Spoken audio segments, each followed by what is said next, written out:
Hello, everyone. Welcome back to Keep Indiana Learning. I'm so happy that you are with us today as we discuss Chapter 7 in our book study series, Keep Indiana Reading Digital for Good Edition. My name is Melissa Wally, and I'm an innovation coach with Keep Indiana Learning and an ed tech specialist with Hanover Community Schools in Cedar Lake, Indiana.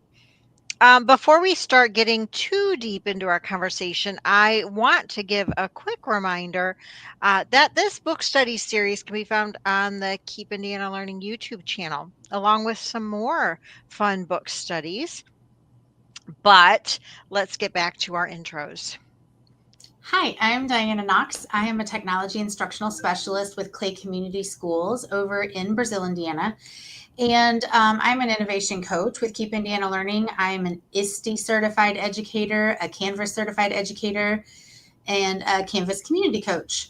I am so excited to be back. Finally, I've had a little bit of absence from some of the chapters, but I'm back joining Melissa. And today we have Tim as our special guest for this episode as we continue to explore digital for good. And And hi, before Tim starts, I did want to say, Diana, I'm so glad you're back. You were definitely missed. I'm glad to be back. very good. My name is Tim Arnold. As they said, I'm a district e-learning specialist. I don't know if I'm distinguished or not, but we'll let you decide that. You are distinguished very much. With the Richmond Community Schools, I spent 26 years before getting to Richmond as a 7 through 12 social studies educator. I was an Indiana Teacher of the Year finalist in 2008. I'm currently an innovation coach with these two. Keep Indiana Learning, Indiana University Distinguished Jacobs Educator. There's that word. A Canvas District Admin, and I serve as a member of the HEC Board. And boy, I'm excited to be in this book study, excited to be back for another chapter. And I got to say, the opening of this chapter, the story about the spyglass immediately made me think of our friend Matt Miller's Tomorrow Glasses keynote that he does, where he asks us to prepare students not just for today, but with a keen eye on tomorrow. And I thought this chapter, that really resonated with this chapter. Yeah, you're so right. And I've heard that keynote a couple times, and I love how every time I hear it, it's different because it's always updated because times change and tomorrow is always different. So yeah, I love that keynote. But yeah, technology, thinking about it like a spyglass, it is really a cool concept because as an engaged citizen, an engaged digital citizen, we view tech as a tool that can help our communities. And I love that spin in this chapter because getting involved in your community, not just the physical, but also the digital space, it's really necessary now in order to help our communities grow and improve. And it really goes back to what we talked about before in previous chapters about the difference between passive technology use and active tech use. And just to bring that up again, passive tech users are just consuming technology. They're watching and see it as a form of entertainment. But that real power comes when we're using our devices as a tool to do good. And that's where our engaged digital citizens are showing up. I think that's really powerful because so often we hear these common assumptions that, oh, they're on their devices again. They're playing games. They're doing I think people naturally need to kind of change and reframe their mindset that devices and the technology and the digital spaces can be used for good things. And his suggestion that in order for us to create engaged digital citizens, we have to make sure that we are teaching our young people that their contributions matter and that their voices and opinions matter. And, I think that we have now education is slow to change, but we have really been seeing a movement away from that sage on the stage where the teacher is the keeper of all of the knowledge and the students are just taking it in. And we're kind of moving to that where the teacher is the facilitator and we are helping the students be more active in their learning. And I think that can translate not just from the classroom on into communities and digital spaces, especially when we model these positive uses that he talks about. Yeah, Diana, I couldn't agree more with that statement. He really emphasized the importance of student voice and choice and some control over their path and pace of their learning. I love those ideas because it immediately makes me think of incorporating PBL or project based learning or problem based learning, real world problems. And it reminds me, I believe this came from a book study last spring, Co-Intelligence, where the author said, if your idea doesn't scare you a little bit, it's not big enough. And I really resonated with that as I was reading this chapter. I thought, what a powerful thought for educators and students, something that digital platforms can help support. And it really led into that idea soon after in that section, where he really spent some time talking about micro activism, doing things with your digital platform to help improve society, and also having a bias toward action to just focus on doing. Again, speaking back to what Melissa said about consuming, but actually doing something with the technology and the power that you have. Yeah, I love all of that. I didn't read that book, but it is on my to be read list. I wish I had participated in that book study because I like talking about reading. So it's something I missed out on. I might have to go back and watch that one. So yeah, the digital spaces provide us that opportunity to really get that knowledge about hard to solve issues that are out of our day-to-day lives. We can get this broader geographical range and share that with others, and then take these problems and come up with solutions and really feel like we're making an impact, and not just us but our students, our children. And there were some examples that were shared, and some I was familiar with and some I was not.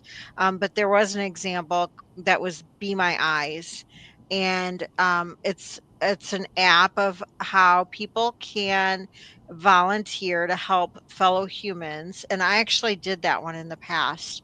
I signed up and I waited a long time to actually get the notification that somebody needed my help.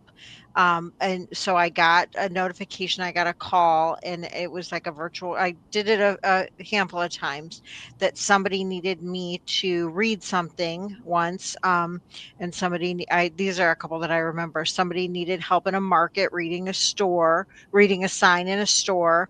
And I would get so excited when I actually received this call from somebody, because not only was I helping someone, but I was able to talk with them. It wasn't just like, oh, can you read this and then hang up.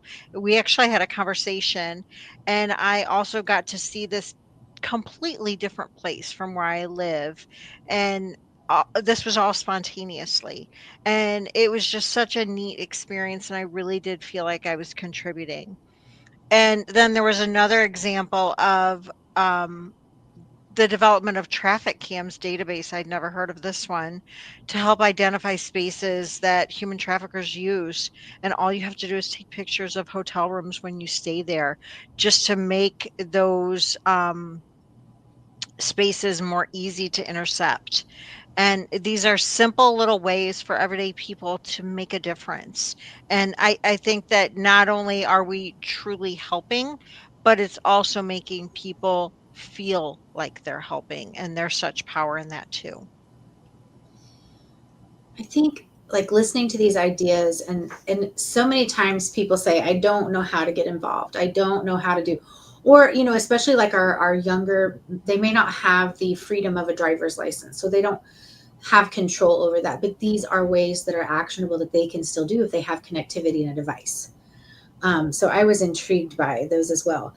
And I think too the importance of the adults in the room, whether you're the teacher, the parent, the family member, the mentor, modeling being good digital citizens, or being good citizens, just good citizens in both digital and physical spaces. I liked his example of picking up trash in the park just because it's there, and I want my kids to see me doing that. Identifying trash in digital spaces, and calling that to attention. I think it is so easy for us to not take advantage of these opportunities because we just take them for granted and don't use that teachable method. My mom was an elementary teacher, and it's so funny because I will always catch her turning everything into a lesson for my nephew. Doesn't matter what we're doing.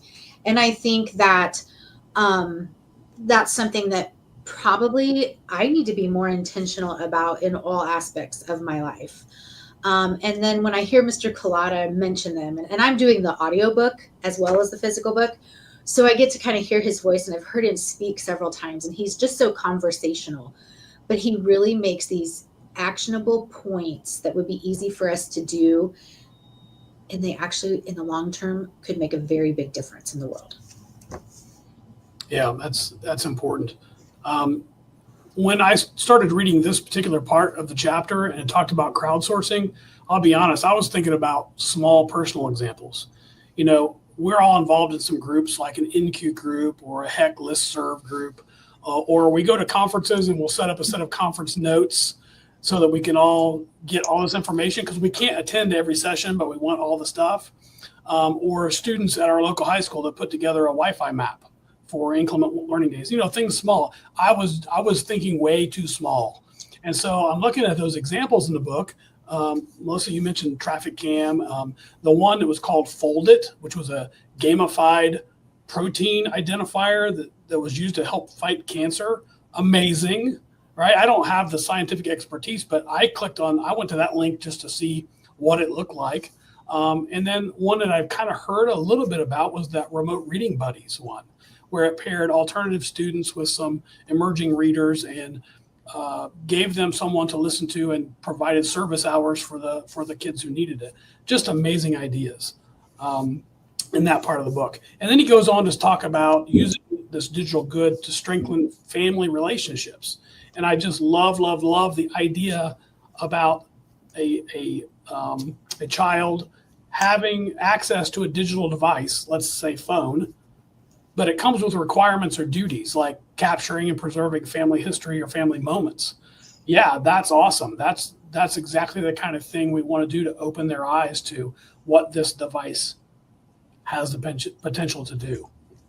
And then he kind of finished with a section on coding, and it really made me wonder and think about how AI is changing the need for that skill. I don't think it'll ever go away, but does everybody need to code? And I kind of relate it to the idea that a year ago, prompting was the skill, prompting in AI, and slowly that's I wouldn't say dying off, but it's kind of slowing down because all of these agents now have prompts for you to click on to improve your prompt. And so it made me wonder about, has it changed? Will it change? How much of that skill will we need? Obviously, we're still going to need it some, but how much and how's that going to change in the future?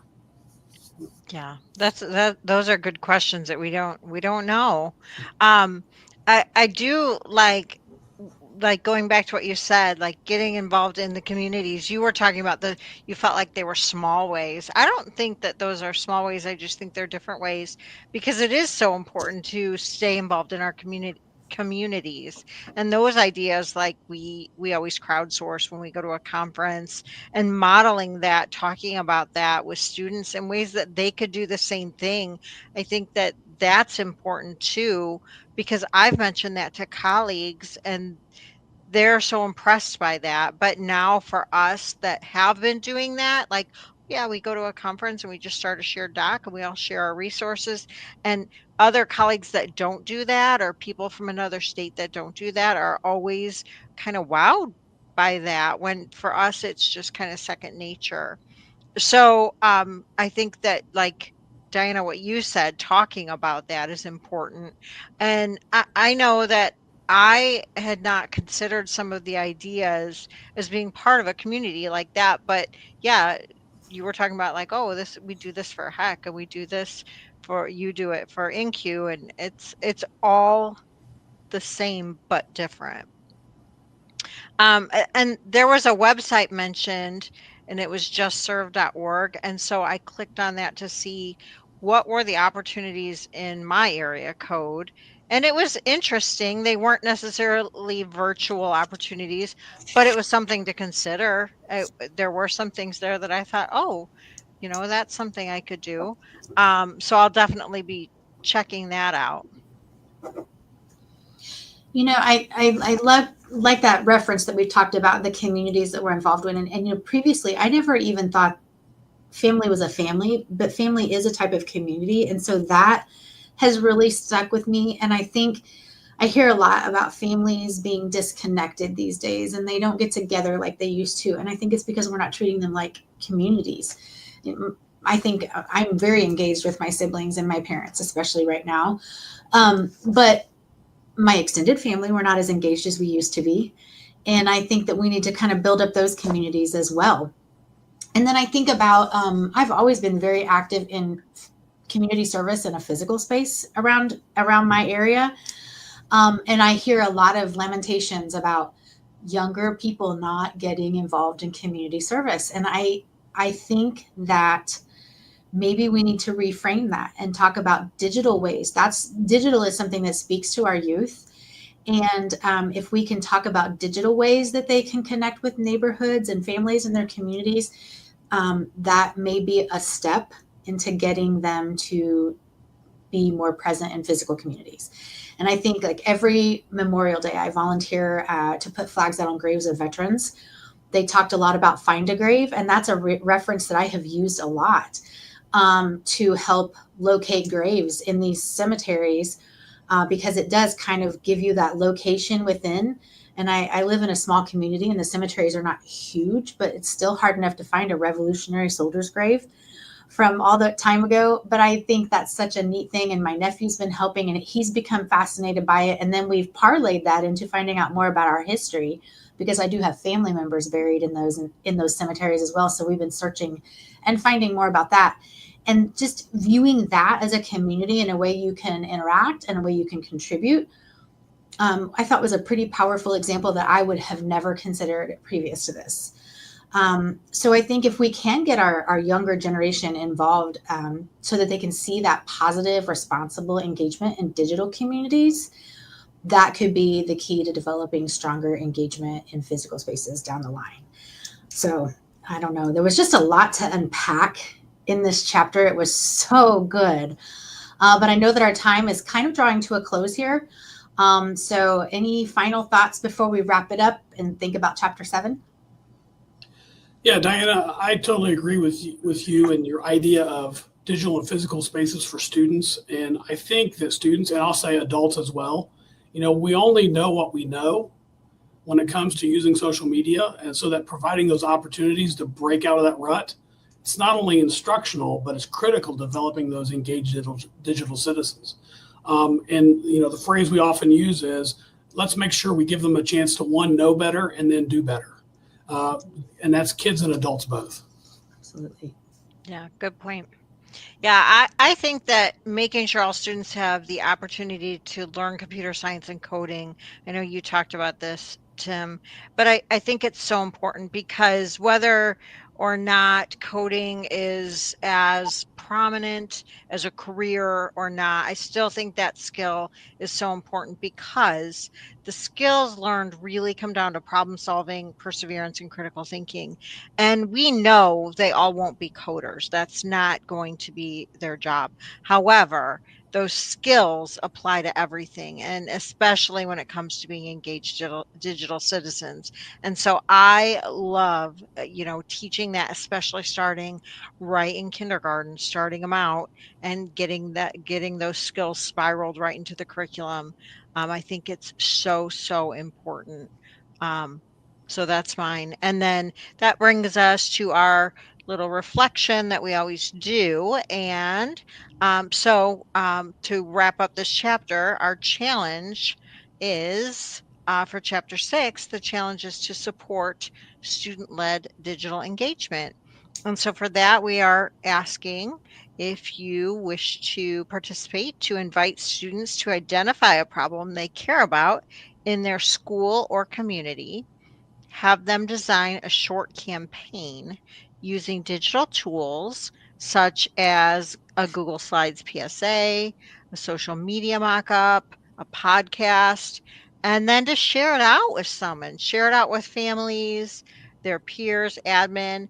because taking the extra step and really having them share out their work gives them that authenticity piece that they need and really motivates them to work just a little bit harder. Yeah, I love that. And I think there are so many opportunities to give our young people their voices and let them see those actions. So, chapter 6, full of fantastic information.